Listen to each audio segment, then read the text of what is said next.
बाबा एकंदरीत आपण पाहिलं की आपण पाऊस पाहतोय, पावसाची अवस्था बघतोय. दुसरी गोष्ट ग्लोबल वॉर्मिंग भाई बघतोय आणि तुम्ही पर्यावरण मंत्री असताना काही गोष्टी केल्या होत्या. पण काय कसं सांगा? काय काय पाहता? मी आपल्या माध्यमातून महाराष्ट्र शासनाला एवढं सांगेन की तुमचा सगळा विकास बाजूला ठेवा. तुमची पुढची पिढी जर आपल्याला जगवायची असेल तर तुम्हाला पर्यावरणाचं रक्षण केलंच पाहिजे. आज मोठ्या प्रमाणामध्ये झाडांची तोड होते. कार्बन डायऑक्साईड मोठ्या प्रमाणामध्ये वाढतोय. ओझोनला छिद्र पडत आहेत. उष्णता वाढते. मला वाटतं यावेळेला 45 च्या आसपास काहीतरी डिग्री होऊन गेलं होतं, तापमान गेलं होतं. हे का होतं आहे? हिवाळा तर गायबच झाला आहे. कुठं पाऊस कधी पडतो? मागच्या वेळेला मे महिन्याच्या 9 तारखेला पाऊस चालू झाला होता कोकणामध्ये. मला अजून आठवतं आहे. तो अगदी सप्टेंबरपर्यंत होता. यावेळेला आपण पाहिलं, मे गेला, अख्खा महिना गेला, जूनला सगळ्यात शेवटी पाऊस पडला 2 दिवस आणि गायब झाला पाऊस. याला जबाबदार कोण? आपण आहोत ना. हा निसर्गाचा तोल सगळा ढासळला आहे. त्याला जबाबदार नेमकं कोण आहे? आपण जेव्हा 1 किलो कोळसा जाळतो, कोळसा विजेसाठी, त्यावेळेला त्यातून 1.5 किलो कार्बन बाहेर पडतं. वीज पाहिजे आपल्याला, हवी आहे. पण हळूहळू हळूहळू पण कोळसा कमी जाळून.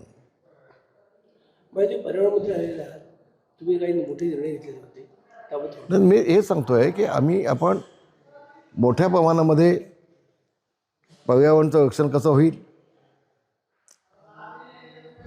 कार्बन कमी कसं होईल, ऑक्सिजन अधिक कसं वाढेल, इथं महाराष्ट्र शासनानं लक्ष दिलं पाहिजे, घातलं पाहिजे लक्ष. मी ज्यावेळेला पर्यावरण मंत्री होतो त्यावेळेला महाराष्ट्रातल्या प्रमुख 23 नद्या त्यांचे मी प्रस्ताव केले होते आणि मुख्यमंत्र्यांच्या सहीने मी ते दिल्लीत पाठवले होते. 3,500 कोटी स्टीम होते, प्रस्ताव होते आणि माझं मंत्रिपद गेलं. मग सुपुत्र आले, त्या जागे होते. जास्त अभ्यास ना, शिक्षण जास्त ना, काही नाही. म्हणजे आदित्य काही नाही ना. त्या 23 नद्यांना जर का 3,500 कोटी मिळाले असते तर आज महाराष्ट्राच्या सगळ्या नद्या तुम्हाला स्वच्छ आणि चांगल्या दिसल्या असत्या. कुठेही प्रदूषण नसतं. आज आपण सगळ्या बातम्या पाहतो, इथं फेस आला, तिथं फेस आला, ही नदी गढूळ झाली. इथं काही ठिकाणी तर पुण्याला डायरेक्ट मलनिस्सारचे जे आहेत पाईप ते सगळे नदीत पाठवलेले आहेत. त्या 23 नद्यांचं मी पुन्हा मुख्यमंत्र्यांना आठवण करून देणार आहे, पत्र लिहिणार आहे की हा जो प्रस्ताव दिल्लीत पडलेला आहे, तर एकदा आपण मोदी साहेबांना जर बोललात त्यावेळेला 3,500 कोटी होते, आता 5,000 पण गेले असते. पण महाराष्ट्र तुम्हाला कधी विसरणार नाही. ह्या 23 नद्या जर स्वच्छ झाल्या तर महाराष्ट्र, मी कसे प्रस्ताव तयार करून ते मला माहिती आहे. मला माहिती आहे त्यावेळेला. आणि म्हणून आज झाडं लावण्याकडे अधिक लक्ष घातलं पाहिजे. नद्या सगळ्या स्वच्छ झाल्या पाहिजेत. जेवढ्या महानगरपालिका आणि नगरपरिषदा आहेत महाराष्ट्रामध्ये, 227 नगरपरिषदा, 27 महानगरपालिका, जेवढा घनकचरा आहे त्या सगळ्याचं सेंद्रिय खत झालं पाहिजे असा मी कायदा केला होता, नियम केला होता मी. आणि त्या सगळ्याचं सेंद्रिय खत झालं आणि 50% सबसिडीनं जर शेतकऱ्यांना ते दिलं सेंद्रिय खत, तर रासायनिक खत हा विषय संपून जाईल आणि 20 वर्ष आपलं आयुष्य आणखी वाढेल. स्लो पॉयझन आहे रासायनिक खत, हे स्लो पॉयझन आहे, स्लो पॉयझन आहे. आणि घनकचऱ्याचा विषय महाराष्ट्रात सगळं संपून जाईल. आता बघा त्याविषयी काय ते कचऱ्याचं ढीग एका बिल्डिंगवर पडला आणि माणसं मेली, ही अवस्था आहे. घनकचऱ्याची अवस्था जी आहे अशी आहे. त्याच्यापासून जर का खत निर्मिती केली, वीज निर्मिती केली, विजेचा प्रश्न सुटेल, खताचा प्रश्न सुटेल. इथं महाराष्ट्रानं लक्ष घातलं पाहिजे. हा खरा विकास आहे असं मी समजतो. आणि म्हणून मला आज एका गोष्टी समाधान वाटलं की माझ्या पत्नीला छत्रपती शिवाजी महाराज वनश्री पुरस्कार हा शासनानं जाहीर केला 2 नंबरचा महाराष्ट्रामध्ये. मला खूप समाधान झालं. आम्ही दोघांनी मेहनत घेतली.